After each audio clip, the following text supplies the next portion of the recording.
Our humans are space orcs. Thorshammer, Tales from the Cantina. Look, this wild thing makes more sense if you treat humanity like a hive mind, where the queen has gone insane and lost control of the drones. Original story. The table went silent after this bold and rather loud statement. Seeing that he had his audience's attention, Gachurk took his time on a long draught of his beverage. After several deep and breathless swallows, he forcefully set the mug down on the table and signaled the wait being for another before finally turning his attention back to his audience. It's simple, really. Let's take a swarm of Narthian needle bugs as our example. They don't look dangerous, right? I mean, yeah, they have those tiny pincers and the stinger, but their nips and stings don't really hurt, and the poison is more of an irritant than anything, right? Every being at the table knew this, so the question was met mostly with irritated expectancy. Similarly, humans have fangs, but they're not really sharp and their claws are mostly decorative. If they bite you, their mouth is a sewer, but it's nothing an antibiotic course can't handle, right? Most of his audience found themselves nodding along. This stuff was common knowledge, but less common than the needlebug factoids. Gachurk absently thanked the wait being for his refill, took for him a modest swallow, and continued. Any individual needlebug is easy to squish, right? Their exoskeleton is soft and they don't move very fast, do they? Likewise, humans have no natural armor, and most of them don't run very fast, if at all. The table rewarded this jest with a few quiet chuckles. But, he continued, Narthian needlers are tightly controlled and banned on almost every world of the conclave. Why? There were beginning to be some very thoughtful expressions around the table. You know why.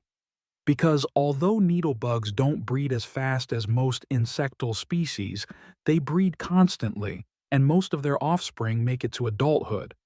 That means their colonies grow until the queen feels like she can't control it, or it hits a resource limit and then the queen splits off a new colony. Also, although needlebugs don't generally attack if left alone, they will attack for a large variety of reasons.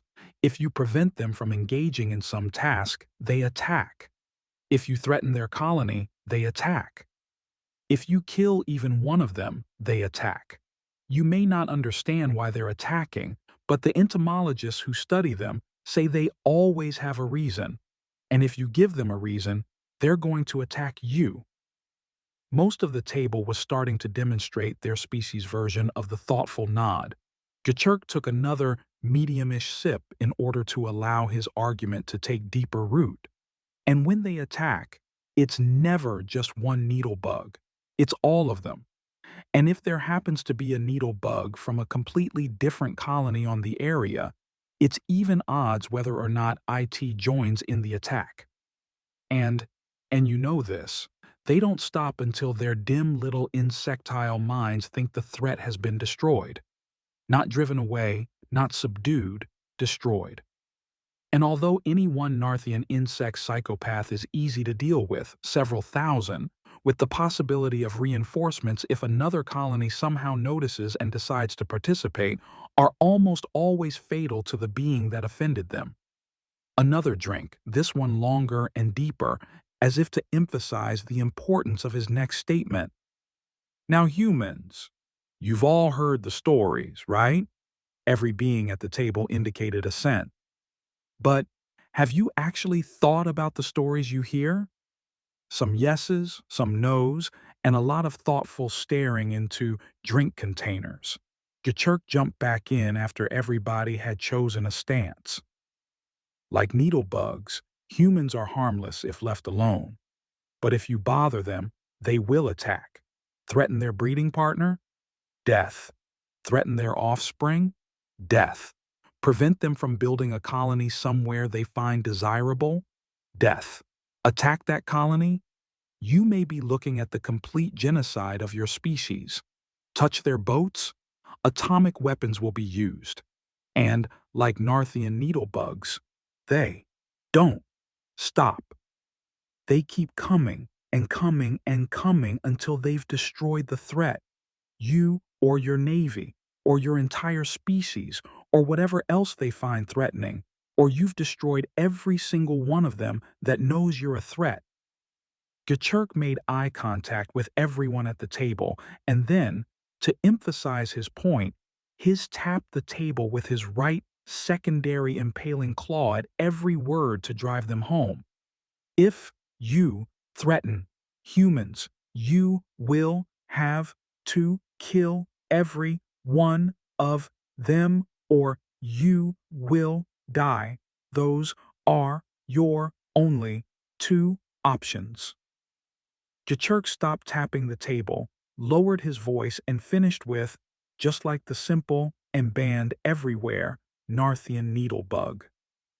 After a few moments of weighted silence, and another tankard draining gulp and consequential signal to the wait being, one of the less inebriated participants spoke up. But you said they're like a needlebug colony with an insane or out-of-control queen. So far, they just sound like bugs. Jachurk indicated expectant amusement as though he'd been waiting for the question and enjoyed answering it. I did. But here's the difference between humans and Narthian pests. Humans don't have a queen to limit them. There's no colony head to give them purpose and make sure they're doing what the colony needs, not what the individual wants. They build and build and build as they desire. They procreate without limit or regard for available resources. Some of them spend their whole lives pursuing entertainment. Some spend their whole lives looking for a fight. About half the table, mostly the half still sober enough to motivate back to their ship unaided, displayed varying levels of shocked understanding. "Do you understand now?" he said, his voice a near hiss. "They have no control, no limits, and certainly no conclave ban on their travel, breeding, or where they can plant a colony. And do you know the worst part?" Every being still conscious gave him their version of a blank stare. "They're sapient." The last word sounded like a venomous curse as it fell from his speaking orifice. "They're not dumb insects, far from it. They're as smart as anyone traveling the stars and smarter than many of them. Sure, they don't act like it. They mostly act like the partially evolved primates they appear to be, but it's a facade. They're actually highly intelligent apex predators, and when they exterminate a species, it's a choice, not a reflex, and they do it with a level of violence and focus that Narthian insects can't even dream of. Gachurk once again made eye contact with his entire audience, one by one. So, mind your P's and Q's around a human, and if you're smarter than old Bin Ton Flo 2 here. At this point, he used his right forefoot to nudge a reptilian being supine on the floor next to him, and then, without missing a beat, he finished with, "You'll make friends with them, and make sure that I never view you as a threat." With that last pearl of wisdom, he trained his last tankard, stood up, and headed toward the door, with a gait that had most of his feet heading the same direction.